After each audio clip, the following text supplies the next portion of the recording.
Il existe des victoires faciles, presque tranquilles, que l'on oublie quelques jours plus tard. Et puis il existe des matchs qui laissent une trace. Des rencontres durant lesquelles un favori doute, souffre, recule, mais refuse finalement de tomber. Argentine, Suisse appartient clairement à cette deuxième catégorie. Car derrière le score final de 3-1, il y a une réalité beaucoup plus complexe. L'Argentine a dû attendre, résister à la pression, accepter de ne pas tout contrôler et trouver des solutions face à une équipe suisse remarquablement organisée. Julián Álvarez a ensuite révélé pourquoi les Argentins n'avaient pas réussi à faire la différence plus tôt. Mais ce n'est pas tout. À la fin de cette vidéo, nous reviendrons également sur une analyse spéciale inspirée de Zinedine Zidane concernant Lionel Messi. Une lecture forte, presque dérangeante pour les adversaires de l'Argentine, car elle explique pourquoi, même lorsqu'il ne domine pas chaque action, Messi peut encore décider du destin d'un match entier. Restez donc jusqu'au bout, car les mots consacrés à Messi donnent une autre dimension à cette qualification argentine. Avant de revenir sur cette soirée complètement folle, abonnez-vous à la chaîne InfoFoot et activez la cloche. Ici, nous ne nous contentons pas de vous donner le résultat. Nous revenons sur les moments décisifs, les choix tactiques, les performances individuelles et tout ce qui permet de comprendre ce qui s'est réellement passé sur le terrain. Dites-nous également dans les commentaires si, selon vous, l'Argentine possède aujourd'hui les armes nécessaires pour aller jusqu'au bout de cette Coupe du Monde. Sur le papier, l'Argentine partait favorite. Elle possédait davantage d'expérience, plus de qualité individuelle et surtout cette capacité à gérer les grands rendez-vous que l'on retrouve chez les sélections habituées à vivre sous une pression permanente. Mais dès les premières minutes, quelque chose est devenu évident. La Suisse n'était pas venue pour admirer Messi, défendre très bas pendant 90 minutes et attendre tranquillement son élimination. Elle était venue avec une véritable idée de jeu. Le plan suisse était simple dans son principe, mais extrêmement difficile à exécuter.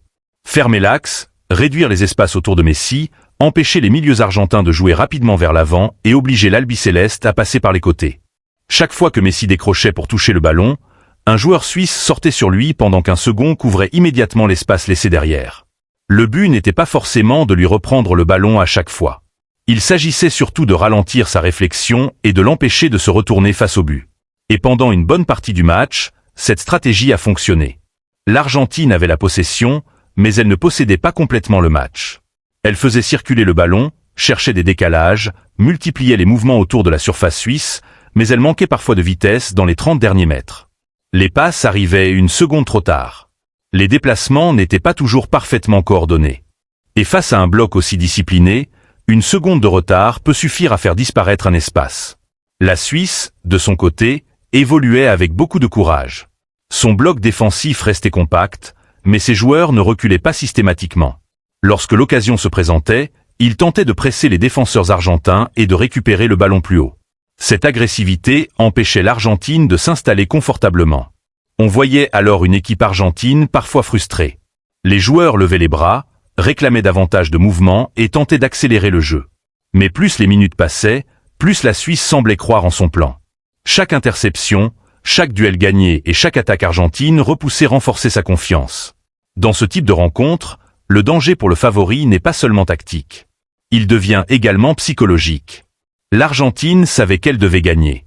Elle savait qu'une élimination serait considérée comme un énorme échec. La Suisse, elle, pouvait jouer avec une forme de liberté. Et cette différence mentale s'est ressentie. Les Argentins ont parfois voulu forcer la décision trop rapidement. Au lieu de continuer à déplacer patiemment le bloc suisse, ils ont tenté certaines passes difficiles entre plusieurs défenseurs. D'autres fois, ils ont cherché une frappe lointaine alors qu'une nouvelle circulation aurait peut-être permis de créer une occasion plus claire. Mais lorsque le jeu collectif semblait bloqué, l'Argentine possédait toujours une solution différente, Lionel Messi. Messi n'a pas besoin de toucher le ballon 50 fois près de la surface pour devenir dangereux. Il lui suffit parfois d'une réception entre les lignes, d'un contrôle orienté ou d'un changement de direction pour désorganiser toute une défense. La Suisse le savait. C'est précisément pour cette raison que chaque déplacement de Messi attirait autant d'attention. Lorsqu'il venait dans l'axe, plusieurs joueurs se rapprochaient de lui. Lorsqu'il se déplaçait vers le côté droit, le latéral suisse hésitait entre sortir sur lui ou conserver sa position.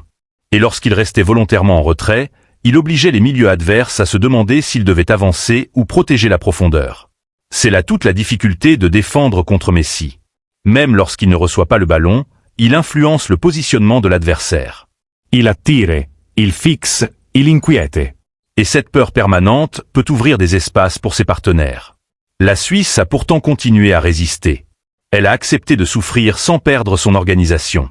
Ses défenseurs remportaient beaucoup de duels et son milieu faisait preuve d'un énorme volume de courses. Chaque joueur semblait connaître son rôle. Aucun ne voulait abandonner son partenaire. L'Argentine, elle, alternait entre de très bonnes séquences et des périodes plus hésitantes. Par moments, on retrouvait cette équipe capable de combiner en une touche, de créer des triangles et de changer brutalement le rythme. Mais à d'autres moments, le jeu devenait plus prévisible. La Suisse pouvait alors coulisser et fermer les zones dangereuses. Ce match nous a rappelé une chose essentielle. Dans une rencontre à élimination directe, le talent ne suffit pas. Il faut également savoir gérer l'impatience, les émotions et la peur de voir le scénario vous échapper. Lorsque la Suisse est parvenue à rester dans le match, le doute a commencé à s'installer. Les Argentins regardaient régulièrement le chronomètre. Chaque minute supplémentaire rapprochait les deux équipes d'une fin de rencontre de plus en plus imprévisible. Et c'est justement là que le caractère de l'Argentine a commencé à faire la différence. Cette équipe n'a pas toujours été brillante, mais elle n'a jamais cessé d'essayer. Elle a continué à pousser, à multiplier les appels et à chercher la faille. Les joueurs offensifs ont tenté de varier leur position. Alvarez a davantage décroché pour participer à la construction avant d'attaquer l'espace. Messi s'est déplacé dans plusieurs zones afin d'échapper au marquage. Les milieux ont commencé à jouer plus vite vers l'avant. La rencontre a ensuite connu un moment déterminant avec l'infériorité numérique suisse évoquée dans le récit du match. À partir de cet instant, l'équilibre a changé. La Suisse devait désormais couvrir davantage de terrain avec moins de joueurs. Son bloc, jusque-là parfaitement compact, a commencé à laisser apparaître de petites ouvertures. Mais il serait injuste de résumer la victoire argentine à cet événement. Jouer à 11 contre 10 facilite certaines choses, évidemment, mais encore faut-il savoir utiliser cet avantage. Combien d'équipes deviennent nerveuses face à un adversaire réduit à 10? Combien se précipitent, multiplient les centres sans précision et finissent par s'exposer en contre? L'Argentine devait rester lucide. Elle devait écarter davantage le jeu, faire courir le bloc suisse et ne pas chercher systématiquement l'action décisive dès la première passe. Pourtant, la Suisse a continué à défendre avec une énergie impressionnante. Même en difficulté, elle a conservé l'espoir d'emmener l'Argentine dans une bataille encore plus longue. La prolongation est alors devenue inévitable. À ce moment-là, le match n'était plus seulement une question de technique ou de stratégie. Il s'agissait désormais de résister physiquement et mentalement. Les jambes devenaient lourdes. Les espaces grandissaient. Les contrôles étaient moins propres. Chaque erreur pouvait coûter une qualification. Et c'est souvent dans ce type de moment que les grands attaquants se distinguent. Julián Alvarez avait beaucoup travaillé depuis le début de la rencontre. Il avait pressé, multiplié les courses et tenté de perturber la ligne défensive suisse. Mais jusqu'alors, il n'avait pas toujours reçu les ballons dans les meilleures conditions. Ses appels étaient parfois ignorés ou servis trop tard. Il lui manquait cette action capable de transformer une performance généreuse en performance décisive. Puis l'espace est enfin apparu. Alvarez a parfaitement analysé la situation. Il n'a pas paniqué. Il a attendu l'ouverture, ajusté son positionnement et frappé sans hésiter lorsque la possibilité s'est présentée. Son but n'était pas seulement important sur le plan comptable. Il a libéré toute une équipe. On a immédiatement vu les Argentins exploser de joie. Ce but représentait des dizaines de minutes d'effort, de frustration et d'inquiétude. Il récompensait également la persévérance d'un attaquant qui n'avait jamais cessé de se déplacer, même lorsqu'il touchait peu de ballons. C'est précisément ce que Julián Alvarez a expliqué après la rencontre. Il a d'abord exprimé sa fierté de voir l'Argentine rejoindre le dernier carré. Selon lui, cette qualification récompensait les efforts de l'ensemble du groupe. Mais il a également reconnu que son équipe aurait préféré prendre le contrôle beaucoup plus tôt. Alvarez a souligné l'organisation de la Suisse. Il a expliqué que les Argentins avaient essayé de faire la différence rapidement, mais que leur adversaire avait rendu chaque progression extrêmement difficile. La Suisse fermait les espaces, défendait avec beaucoup de solidarité et obligeait l'Argentine à lutter jusqu'aux derniers instants. Cette déclaration est importante, car elle montre que les joueurs argentins n'ont pas considéré cette victoire comme une simple formalité. Ils savent qu'ils ont souffert. Ils savent aussi que leur performance n'a pas été parfaite. Concernant son but, Alvarez a insisté sur sa patience. Il cherchait l'espace depuis plusieurs minutes. Lorsque celui-ci s'est enfin ouvert devant lui, il a choisi de frapper immédiatement, sans multiplier les touches de balle. Cette décision rapide a surpris la défense et le gardien suisse. Ce but résume parfaitement le profil de Julián Alvarez. Ce n'est pas toujours l'attaquant le plus spectaculaire. Il ne cherche pas systématiquement le geste qui fera le tour des réseaux sociaux. Mais il comprend le jeu, attaque les espaces avec intelligence et reste concentré jusqu'au dernier instant. Même lorsqu'il semble discret, il continue à travailler pour préparer l'action qui peut décider du match. À mon avis, c'est l'une des grandes forces de cette sélection argentine. Elle ne dépend pas uniquement des exploits de Messi. Messi reste évidemment son joueur le plus influent, mais autour de lui, plusieurs joueurs sont capables de prendre leurs responsabilités. Alvarez peut marquer. Les milieux peuvent accélérer le jeu. Les défenseurs peuvent résister dans les moments difficiles. C'est cette complémentarité qui rend l'Argentine dangereuse. Mais il faut également reconnaître ses difficultés. Face à la Suisse, l'équipe a parfois manqué de spontanéité. Elle a eu du mal à accélérer contre un bloc regroupé et elle n'a pas toujours réussi à exploiter immédiatement les déplacements de ses attaquants. Contre une équipe encore plus forte, ce manque de précision pourrait devenir dangereux. L'Argentine devra aussi mieux gérer ses temps faibles. La Suisse a montré qu'il était possible de la mettre sous pression lorsque ses milieux étaient obligés de reculer. Certains espaces sont apparus entre les lignes, notamment lorsque les latéraux argentins montaient simultanément. Face à l'Angleterre, le prochain adversaire annoncé dans le parcours, ces détails pourraient avoir des conséquences beaucoup plus importantes. L'Angleterre possède des joueurs rapides, puissants et capables d'attaquer les espaces dès la récupération. Une perte de balle mal gérée pourrait offrir une occasion immédiate. Mais avant de parler de cette demi-finale, prenons quelques secondes pour saluer la performance suisse. Malgré l'élimination, cette équipe a montré du courage, de l'organisation et une véritable identité.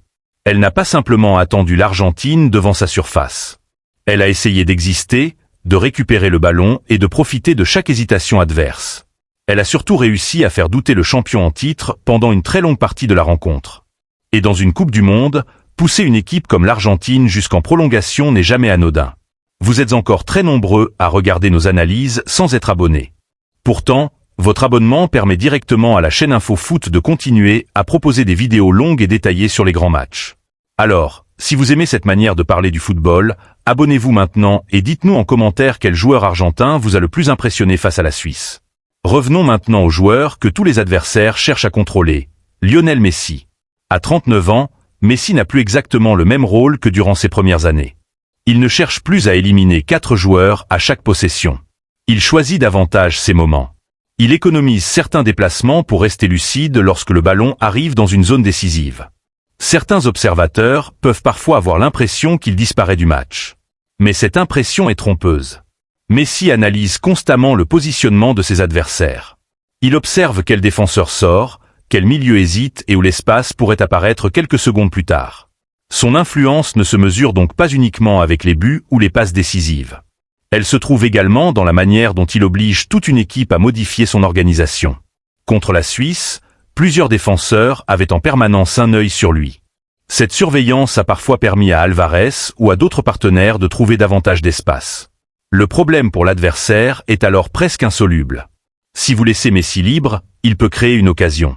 Mais si vous envoyez 2 joueurs sur lui, vous risquez de libérer un autre Argentin. C'est ce dilemme que notre analyse éditoriale inspirée de Zinedine Zidane permet de comprendre. Imaginons la lecture d'un homme comme Zidane, l'un des joueurs les plus intelligents de sa génération, devant cette performance. Pour lui, le plus impressionnant chez Messi ne serait probablement pas seulement sa technique. Ce serait sa capacité à comprendre le match avant les autres. Zidane pourrait l'expliquer ainsi. Face à Messi, le défenseur croit parfois avoir fermé toutes les solutions. Il pense avoir protégé l'axe, coupé la passe et empêché la frappe. Mais Messi ne joue pas uniquement dans l'espace visible. Il joue dans l'espace qui va apparaître. Cette différence est fondamentale. Un joueur ordinaire réagit à ce qu'il voit. Messi, lui, anticipe ce que les autres vont faire. Il attire un adversaire, attend son déplacement et utilise immédiatement l'espace qui vient de se libérer. C'est pour cette raison qu'il semble parfois jouer avec une seconde d'avance. Dans cette reconstitution éditoriale, Zidane pourrait également insister sur le calme de Messi. Plus la pression augmente, plus il donne l'impression de ralentir. Alors que les autres joueurs accélèrent leurs gestes, lui prend parfois une petite touche supplémentaire. Ce calme oblige le défenseur à se découvrir le premier. Et lorsque l'adversaire fait un pas trop tôt, Messi possède déjà la réponse. Mais l'analyse la plus forte serait certainement celle-ci. Le danger de Messi ne vient plus seulement de ce qu'il fait avec le ballon. Il vient de la croyance qu'il transmet à ses partenaires. Lorsque les Argentins regardent Messi, ils savent qu'une solution peut encore apparaître. Même dans un match fermé. Même lorsque l'équipe souffre. Même lorsque les minutes passent et que le doute commence à s'installer. Cette confiance collective change énormément de choses. Un joueur qui croit encore à la victoire continue son appel. Un milieu qui croit encore à la victoire tente une nouvelle passe. Un défenseur qui croit encore à la victoire reste concentré malgré la fatigue. Messi agit donc comme un accélérateur psychologique pour toute son équipe. Zidane pourrait résumer cette idée de manière simple. Les plus grands joueurs ne se contentent pas de décider des matchs. Ils modifient la manière dont leurs coéquipiers vivent ces matchs. Et c'est exactement ce que Messi continue d'apporter à l'Argentine.